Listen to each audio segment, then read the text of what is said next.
អ្វីដែលបង្រៀនឲ្យជីវិតយើងរីកចម្រើនបានគឺអតីតកាលដ៏ល្អមួយ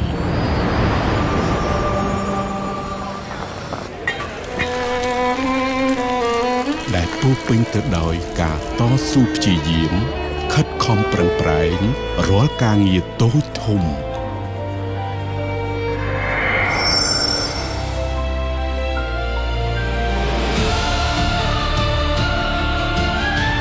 ថ្ងៃណាមួយបន្លកនិស័យមួយនឹងចាប់ផ្ដើមលេចចេញនៅនឹងមុខអ្នកធ្វើឲ្យអ្នកកាន់តែរីកចម្រើនជាងមុនទ្វេដងគឺជាកូនសោជីវិតដែលនឹងបើកនៅកំណប់ទ្រព្យពីមួយទៅមួយកាន់តែប្រសើរទៅប្រសើរទៅ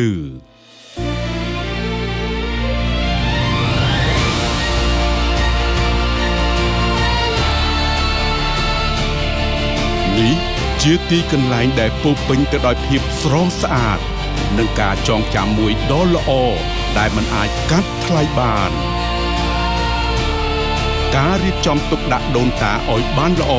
ពិតជាទទួលបាននៅភាពចម្រុងចម្រើនលាភពរជ័យនិងទ្រព្យសម្បត្តិកេរ្តិ៍ឈ្មោះ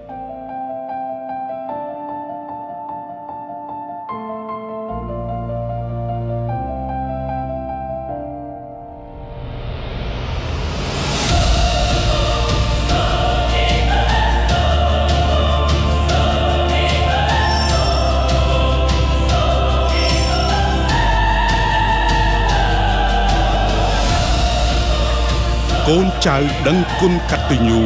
ដែលជាហេតុនាំឲ្យមានគ្រប់យ៉ាង